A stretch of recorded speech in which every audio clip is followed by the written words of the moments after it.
Halo semuanya, perkenalkan nama saya Suci Febrina Brusembiring dari NIM 042. Di sini saya akan menjelaskan tentang apa peran stres oksidatif dan antioksidan pada penderita diabetes mellitus.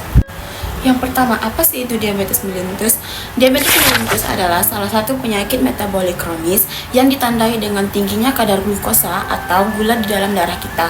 Diabetes mellitus memiliki dua tipe. Untuk tipe 1, dia disebabkan oleh kerusakan autoimun pada sel beta pankreas yang dimana ia berfungsi sebagai untuk menghasilkan hormon insulin. Kerusakan ini dapat menyebabkan tubuh mengalami defisiensi insulin absurd yang dimana tubuh tidak dapat memproduksi energi karena glukosa tidak masuk ke dalam sel. Untuk tipe 2 yaitu ditandai dengan resistensi insulin yang dimana kondisi ketika sel-sel tubuh tidak dapat merespon insulin dengan baik. Jadi apabila kadar gula darah terus meningkat dalam waktu yang lama akan menyebabkan beberapa komplikasi. Contoh penyakitnya yaitu penyakit jantung, kerusakan ginjal, gangguan saraf, gangguan mata, hingga ketika ada luka lebih lama untuk dapat sembuh atau kering. Masuk ke topik yang kedua yaitu tentang stres oksidatif. Stres oksidatif adalah dimana ketika kondisi jumlah radikal bebas atau ROS lebih banyak dibandingkan kemampuan antioksidan tubuh untuk menetralisirnya. Nah, pada penderita diabetes, kadar glukosa yang tinggi dapat menyebabkan peningkatan ROS melalui beberapa mekanisme. Contoh mekanismenya ada autooksidasi glukosa yang menghasilkan radikal bebas, yang dimana ini mengakibatkan tubuh mengalami ketidakseimbangan dalam memproduksi oksidan dan antioksidan yang disebut dengan stres oksidatif. Selanjutnya kita masuk ke mekanisme kerusakan. Radikal bebas yang berlebihan dapat menyebabkan beberapa kerusakan sel, contohnya protein, lipid, dan juga DNA. Pada pankreas, sel beta adalah sel yang akan menghasilkan insulin. Namun, pada sel beta memiliki relatif antioksidan yang rendah sehingga mudah terkena serangan dari ROS. Ketika sel beta terkena serangan dari ROS, sel beta akan mengalami kerusakan bahkan kematian melalui apoptosis, yang dimana ini menyebabkan turunnya produksi insulin. Selain itu, ROS juga dapat mengganggu jalur sinyal insulin ke hati, jaringan lemak, dan juga otot. Gangguan ini dapat menyebabkan glukosa sulit untuk masuk ke dalam sel, sehingga terjadinya resistensi insulin.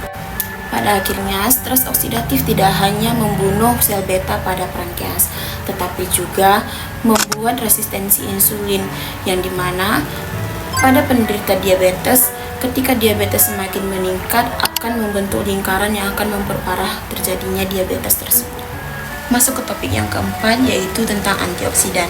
Antioksidan ini adalah senyawa yang dapat menghambat atau menetralisir radikal bebas dengan cara mentransferkan elektronnya tanpa membuat terjadinya ketidakstabilan.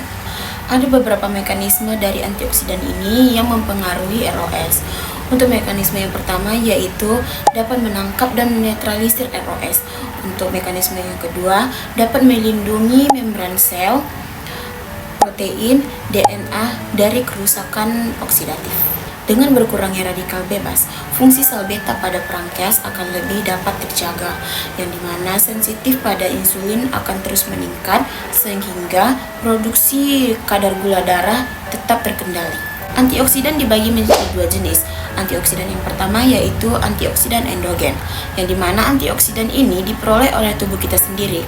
Contohnya yaitu ada SOD, latase, dan GPX. Ketiga enzim ini bekerja secara alami dalam tubuh kita untuk mengubah ROS menjadi senyawa yang tidak berbahaya. Antioksidan yang kedua yaitu antioksidan eksogen, yang dimana ini adalah antioksidan yang dapat kita peroleh dari luar tubuh kita, yang dapat kita temukan di buah yang mengandung vitamin C atau E, dan juga kita dapat temukan di suplemen yang mengandung zinc, flavonoid, dan juga kurkumin. Beberapa penelitian menunjukkan bahwa mengkonsumsi pola makan yang kaya akan antioksidan dapat menurunkan resiko terjadinya stres oksidatif dan juga penurunan komplikasi pada penyakit diabetes. Namun, antioksidan bukanlah pengganti terapi diabetes. Penggunaannya juga harus disertai dengan terapi pola makan yang sehat dan juga menjaga kesehatan. Diabetes mellitus dapat menyebabkan hiperglikemia yang memicu produksi ROS atau radikal bebas. Jika jumlah ROS melebihi dari antioksidan yang ada dalam tubuh, akan memicu terjadinya stres oksidatif yang dapat membunuh sel beta pada pankreas yang akan memperburuk resistensi insulin, meningkatkan resiko komplikasi pada penderita diabetes. Antioksidan berperan penting dalam menetralisir radikal bebas, sehingga membantu sel tubuh untuk menghindari kerusakan oksidatif. Oleh karena itu, mengkonsumsi makanan yang kaya akan antioksidan sangat dianjurkan, karena merupakan salah satu langkah penting untuk mencegah terjadinya komplikasi diabetes. Jadi pesannya, mencegah lebih baik daripada mengobati, yang dimana artinya dengan menjaga pola hidup kita dan juga mengurangi konsumsi gula sejak dini dapat membantu kita untuk mencegah terjadinya stres oksidatif dan juga komplikasi diabetes mellitus. Sekian video penjelasan materi dari saya. Terima kasih sudah menonton. Bye.